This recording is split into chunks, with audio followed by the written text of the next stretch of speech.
Сайн бацхан үзэгчтэй Amazon. За өнөөдөр та нартай нэг кино ярина. За Netflix-ийг сүүлийн 1 сарын дундаж үзэлтээрээ тэргүүлээд байгаа Apex гэдэг киног ярина. За эхний 7 хоног нь бүр 38 сая. Дараагийнх нь 40 сая гээд одоогор бол бүр 100 сая давцсан үзэлтийг хийгээд байгаа юм байна. Тэгэхээр энэ киног одоо манайхан бараг ихэнх нь үзсэн сууж магадгүй бах. Тэгтээ хоод яхаа бүгдээрээ ямар тийм бүтэн кино үздэг гэдэг завтай хүмүүс байгаа биш. За бас бүгдээрээ ямар Netflix-тэй байгаа шиг. Exactly. Тэгэхээр энэ киноны тухай товч яриад за кино тайлбараа хийгээд төгсгөлд нь ревю буюу одоо өөрийн сэтгэлдээ яриад тэгээ энэ дугаараа дуусгах юм. Тэгэхээр манайхаа юуны өмнө subscribe дараа үзээрэй. За тэгээ таалагдвал мэдээж лайка дараад за тэгээ комментээр одоо дараа ямар кино яриулмаар байна. За бас энэ кинотой холбоотой сэтгэлдээ манайхаа хуваалцаарай. За киноны гол дүр болохоор Оскарын шагналт жүжигчин за одоо үзэсгэлэнт одоо миний одоо бүр анхны крашуудын нэг Шарлиз Терон тоглосон байгаа. За тэгээд манайхны сайн мэдхээр одоо Kingsman, Rocketman кинонуудаар алдартай Taron Egerton нар тоглосон байгаа. Энэ кино бүр ерөөсө хоёрхан л гол дүртэй. Тэгээд туслах дүр нь бас хэдхэн жүжигчин тоглосон байгаа. За тэр дундаас өстө ганц ялгарч байгаа хүн нь бол манай Эрик Бана байгаа. Өөр дэс том кинонд харагдаагүй Эрик Банаг харсан ч бас гоё харагчлаа. Нэр энэ киноны трейлерыг нь ер нь үзээд димэн шүү за. Яа тэгэхээр амар том спойлер шууд трейлер дээр агуулсан байгаа. Тэгэхээр шууд энэ киног нэг бол бүтэн үзт юм уу? Эсвэл бүтэн үзэх зав байхгүй бол миний товчлыг үзээрэй. Тэгнээр энэ кино үзээд яг зүгээр нэг амар сони юм бодогдсон. Одоо ер нь нэг жоохон спортоор хичээллээ те. Уул хад асар руу авирж мавирдаг болохгүй бол бас ер нь юуны магад ирээдүйд нэг цуврал алуурчин ч юм уу янз бүрийн нэг итгэдүүдэд таарлах юм бол ер нь баг шууд газар дээр цааш харах юм бэл шүү. Ер нь тэгэхээр манайхаа ер нь спортоор хичээллээрэ гэдгийг бас цаад утгаараа бас харуулдаг шиг байлаа. За энэ кино маань болохоор мэдээж Netflix-ийн кино байгаа. За найруулагчаар нь Исландийн уран бүтээлч Балтасар Кормакур гэдэг одоо нэрийг нэг зөв дуудсныг үгүйсээ мэдэхгүй байна. Энэ эрхэн бол ажилласан байгаа. Өөрөө бол продюсерыг хийгээд найруулагчаар нь ажилласан. За тэгээ өмнө нь бол мань үний кинонд бол хэд хэдэн киног үзсэн юм байлээ. За одоо бидний мэдхээр нөгөө Идрис Элбагийн Beast гэж кино байгаа. За тэгээ нөгөө Everest гэдэг Jake Gyllenhaal, Josh Brolin нарын тоглолтог бас айгүй гоё кино байдаг. Тэрийг бол үзсэн байлээ. Өөрөөс нөгөө экшн кинонд болох Two Guns гэдэг нөгөө Denzel Washington, Mark Wahlberg нарын тоглосон кино байдаг. Тэрийг бас үзсэн байлээ. Тэгэхээр мань хүн ер нь бол бас тийм байгаль ихтэй ойрхон тийм экшн кинонд бол нэлээд туршлагдсан гэдэг нь эндээс харагдж байгаа хаа. Шарлиз Терон бас өөрөө гол дүрдэн тоглосон мөртлөө бас продюсерийн багт нь бас ажилласан юм байлээ. За тэгээ өөр олон юм яриад шууд кино тайлбар руугаа орцгоё. За тэгээ кино тайлбархаа дараа ревю. Энэ удаагийн дуурын спонсороор манай Funky Tiger дэлгүүр хамтран ажиллаж байна. Би өөрийнхөө хоёр тал дээр салбар дэлгүүрийнхээ бичлэгийг үзүүлж байна. За тэгэхээр манай дэлгүүрт бол тун зөвхөрлөг дайггүй үзэмжтэй хувцас зардаг. За мэдээж том боломжийн үнээр худалдаалдаг байгаа. Манай хаяг хурд оруулалтын хажууд Tara Center-ийн 2 давхарт. За мөн 13 дугаар бол Central Mall-ийн мөн 2 давхарт нь ажиллаж байгаа. Киноны гол дүрийг Саша гэдэг миний сүүлийнх баха. Гэхдээ манайр Сашаг тайлбарлах гэж би чамд хайртай. Би бас бидний хийж байгаа зүйлд ч гэсэн хайртай шүү гэдгээ хэлв. Чи хитрхи экстрим байгаад байна. Бас сая өөрийгөө сонсох хэрэгтэй гэд. Өөрийнхөө аз дагуулдаг луужгийн талаар ярьтал натгаа одоо болилтойгоо шууд чулуудж өнтер те. За намайг уучлаарай Саша. Хоёлоо өглөө эртгэн гарья. Манай багхан модалсан бас санаа таваад байна. Харвас гэмгүй амт юм шиг байна уу? Чи ингэ шаардлагагүйсэн шүү дээ гэсэн чи. За заагаар авч. Тэгсэн чи энэ Janus Jerky гэдэг энэ өхрийн махны шорлог гэдэг юмыг нөгөө цалзан залуучин зард юм шиг үлээ энэ дээрээ зарсан л да. Сая хэл тусалсан юм гээд орлого болох чигээд энийг худалдаад авчив. GPS-ний ажиллах болохоор мануу газрын зургийг харж хагаад ялч хажууднаас нутгийн залуугаас миний GPS ажиллахгүй байгаамаа би ийшээ яаж явах вэ гэсэн чи нөгөөх нь чи хавцал руу ирсэн юм уу те гэснэ за нөгөө газар очиод амрах гэсэн чинь нөгөө дэлгүүр таарлаж ирсэн ид юмнууд хүрээд ирв. Эднэр чинь нутгийн анчид юм биш үү? Чи бидэндээ пив уух уу энэ төр гэж бас зүгээр ойлгохгүй байна. Яаж итлийн сүнс шиг юм чи яасан донтой харцтай юм бэ? Бид зүгээр чамтай нөхөрсөг л байх гэсэн шүү дээ. Тэгээд нөгөө ч бас тэгж байна. Манай хүн гартаа нулимс асгаруулж барьсан унтсан бол тоо. Ингээд өглөө нууж манай хүн каяк цаваа бэлдэв.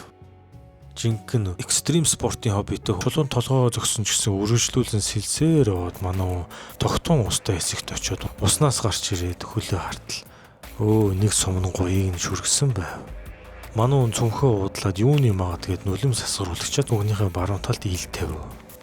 Тэгээ ямар ч байсан зүхтаж явсаар ойр хавийн нөхцөл байдлаа харъя гэж бодоод хад руу ямар ч хамгаалтын хэрэгсэлгүй авиран гарах оролдлого хийв. Тэгээ орой дээр нь гараа тартал Өө ёстой өөр хавьд нь хүн байтугай амьд амтан ч харагдахгүй байв. Дурандаж үзтэл нөгөө нөхрийн зөв харагдах нь тэр. Тэнд нилээн тонсох хоёр хүний хүүрүүлгөтэйч байж байгаа шиг. Утасны бичлэгэн дээр байсан гэв шүү. Харин чи бол өөр байна гэдэг. Гэтэл нөгөөх чи хиймэн шүдээ автал бүү үзэгдэж хаан шүдээ үзүүлж байсан гэмээр аимшиг шүдээ харуулв. Саша би энийг чамд түрхээ цааш нь харуулах гэтэл яалчгүй. Би Сашаг алах гэж хоолойн бооч идэл гинт ээж нь бодогцсон уу яасан.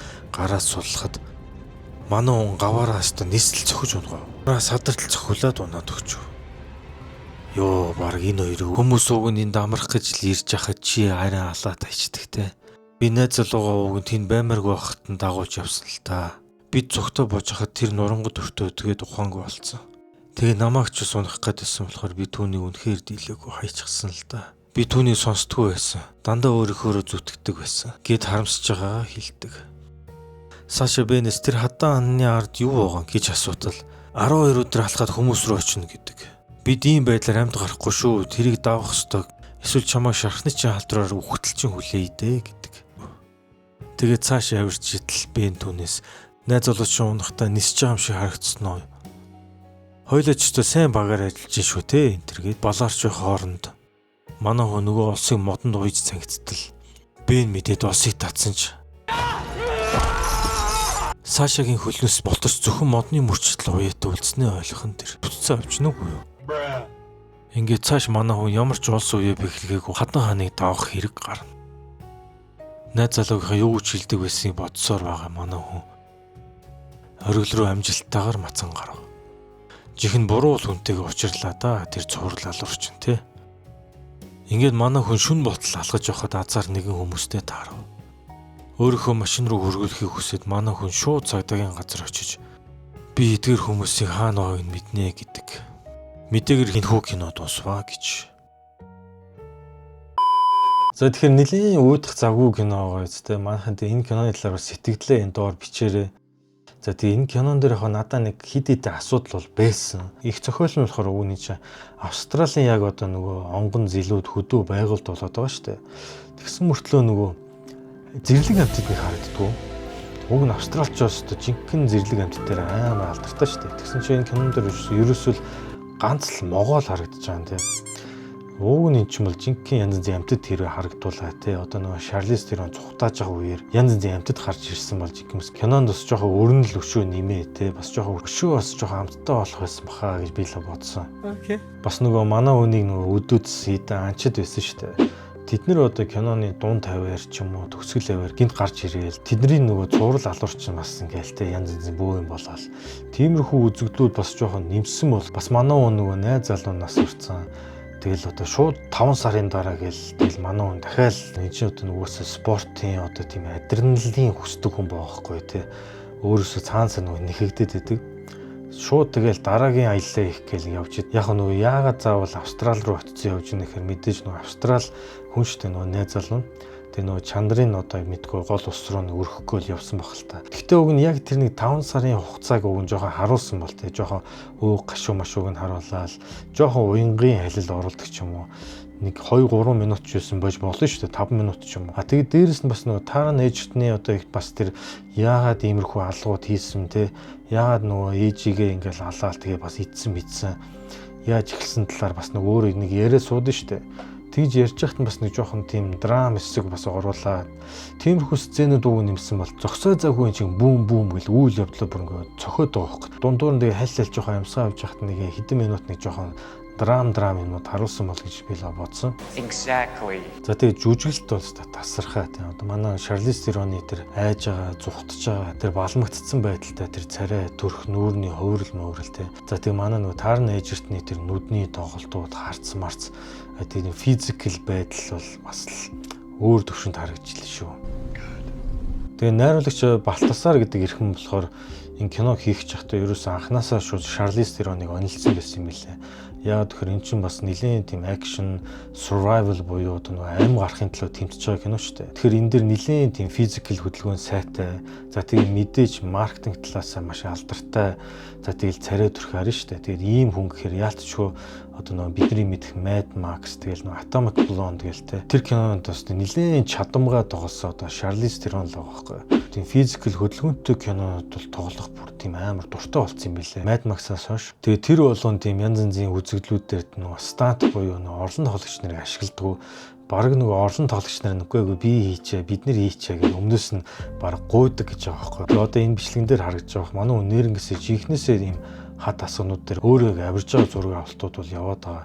Тэгэхээр мэдээж энэ ч бас аюулгүй тийм уяа муяа ус мостой байгаа л да бас. Гисэн идэж бас нэлээд олон үзэгдлүүд дээр нь өөрөө бол хийсэн гэж байгаа.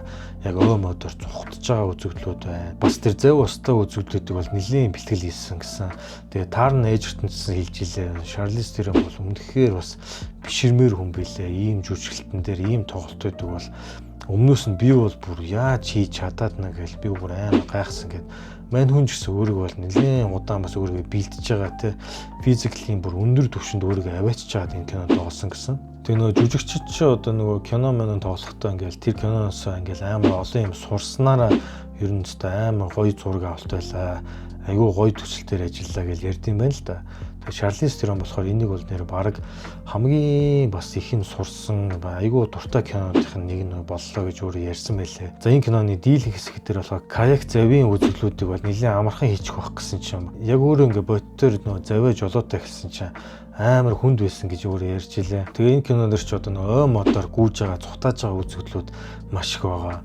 Гэсэн чинь тэр дундаа ингээ гүйж яхад ингээл энэ тэнд хажууд ингээ могоо дугаарадсан гэдэг байгаа байхгүй. Тэгэл тэрийг сонсчод шууд ингээл айгаал шууд буцаж очил хөө зураг автаа зөксөхөр могоо дугаараад байна гэл. Тэнгүүт энэ кинон дээр хажууд нь арын албаа нэгээд 17 хүн яг мэрэгжлийн могоо барьдаг хүмүүс байсан гэж байгаа байхгүй. Тэгээ нөгөө хэд нь бүр амар их могоо барьсан гэсэн кинон дээр.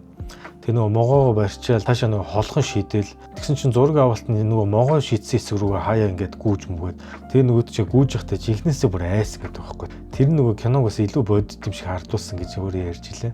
За тэгэхээр өнөөдөр Epics киног ярьлаа.